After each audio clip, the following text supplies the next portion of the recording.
Hello guys, how are you. आज हम class 11th की अकाउंटेंसी में चैप्टर सेकंड जो बेसिक अकाउंटिंग टर्म्स जो हमारा चल रहा है कंटिन्यू, उसमें आज का जो टॉपिक है वो हमारा एक्सपेंडिचर, टर्म नंबर 9। इसमें हमने कैपिटल एक्सपेंडिचर कौन सा होता है, रेवेन्यू एक्सपेंडिचर कौन सा होता है, इसके ऊपर पिछली वीडियो में हमने डिस्कस किया। आज हम बात करेंगे डेफर्ड रेवेन्यू एक्सपेंडिचर। देखिए गाइस, डेफर्ड रेवेन्यू एक्सपेंडिचर अगर जनरली हम देखें तो इनकी जो नेचर होती है वो होती है रेवेन्यू नेचर, लेकिन इनका जो बेनिफिट है वो काफी टाइम तक मिलता रहता है। जनरली 3 और 7 ईयर तक बिजनेस को ऐसे एक्सपेंडिचर से बेनिफिट प्राप्त होता है।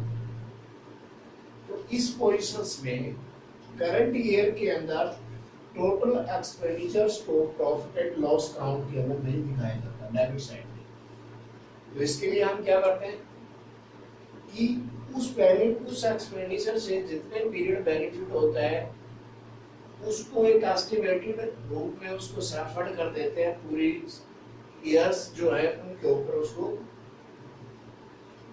सेफर्ड करके, इट मींस यानी कि टोटल एक्सपेंडिचर को नंबर ऑफ ईयर से डिवाइड करके पर ईयर का एक्सपेंडिचर निकाल लेते हैं और उसी एक्सपेंडिचर्स को हम क्या करते हैं करंट ईयर के अंदर प्रॉफिट एंड लॉस अकाउंट के अंदर डेबिट करते हैं, और बाकी जो अमाउंट बच जाती है उस अमाउंट को एज ए एसेट्स मान के हम उसे क्या है कि बैलेंस शीट की एसेट साइड में दिखाते हैं, और इस तरह से जितना हम राइट ऑफ करेंगे करंट ईयर में वो प्रॉफिट एंड लॉस अकाउंट में दिखाएंगे, और बाकी की अमाउंट जो है वो एसेट्स मान के उसको कर एसेट साइड में बैलेंस शीट में दिखा दिया जाता है। हर साल ऐसे करते चले जाते हैं। तो ये तो हमारे पास हुआ कि जो डेफर्ड रेवेन्यू एक्सपेंडिचर्स क्या है। अब उसके बाद में गाइस हमारे पास आता है एक्सपेंसेस। एक्सपेंसेस देखिए कि इसके अंदर जनरली अगर हम देखें तो एक्सपेंसेस है जो प्रोडक्शंस यूनिट जो है प्रोडक्शंस के लिए किसी गुड्स एंड सर्विसेज का या उसकी सेल करने के लिए जो खर्चा होता है उसे हम एक्सपेंसेस कहते हैं। इसमें जैसे कि cost of goods sold, rent, commission, salary, depreciation आदि जितने भी जो बिजनेस से रिलेटेड प्रोडक्शन यूनिट से रिलेटेड जो है खर्चे होते हैं वो इसमें शामिल किए जाते हैं। नाउ गाइस आता है 11 में इनकम, क्योंकि इन चीजों का हमें डिफरेंशिएशन करना और इनके बारे में अच्छी तरह जानकारी होना बहुत जरूरी है, क्योंकि आगे न्यूमेरिकल क्वेश्चंस इन्हीं के ऊपर डिपेंड करते हैं। इनकम किसे कहते हैं? जो सेल ऑफ गुड्स यानी कि मार्केट प्राइस ऑफ गुड्स वो क्या कहलाती है? रिवेन्यू कहलाती है। उसे हम क्या कहते हैं? रिवेन्यू कहते हैं। और जो उसकी जो लागत आती है उसको माल को बनाने में और उसको वहां पर बेचने तक की जो लागत आती है जिसे हम कॉस्ट ऑफ गुड्स सोल्ड कहते हैं, उसको हम क्या है कि एक्सपेंसेस मानते हैं।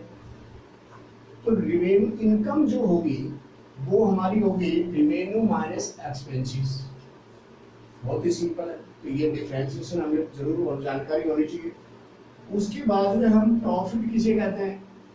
यानी कि टोटल रिवेन्यू में से अगर टोटल एक्सपेंसेस जो है उनको लेस कर देते हैं तो हमारे पास क्या आ जाता है? प्रॉफिट फाइंड आउट हो जाता है। इसके साथ साथ जो प्रॉफिट होता है इससे जो ऑनर्स है उसकी इन्वेस्टमेंट है वो इंक्रीज करती है। इट मींस ये कैपिटल के अंदर ऐड होता चला जाता है और उसकी इन्वेस्टमेंट बढ़ती चली जाती है हर साल। गेन किसे कहते हैं? ये जो इंसिडेंटली आकस्मिक रूप से मॉनेटरी बेनिफिट जिसका कि मुद्रा के अंदर मापा जा सके, जिसकी उसकी कोई वैल्यू हो, उसे हम गेन के रूप में देखते हैं।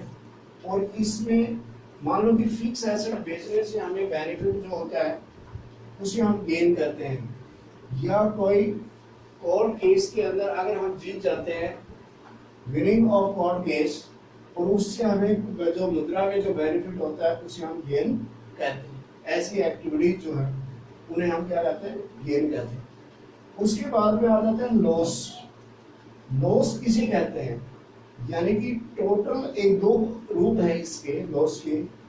एक तो हो सकता है कि टोटल एक्सपेंडिचर अगर टोटल रिवेन्यू से ज्यादा हो तो उसे हम लॉस मानते हैं। दूसरा इसका हो सकता है कि कोई फैक्ट या कोई ऐसी एक्टिविटीज जैसे कि थीफ और एक्सीडेंट, उससे हमें कोई मॉनेटरी जो नुकसान होता है उसे हम लॉस के रूप में देखते हैं। अब यानी कि एक चीज यहाँ पर देखने वाली बात है कि जो एक्सपेंसेस होता है वो जब घटित होगा तो उससे हमें क्या होगा, रिवेन्यू जनरेट होती है, लेकिन लॉस से ऐसा नहीं होता।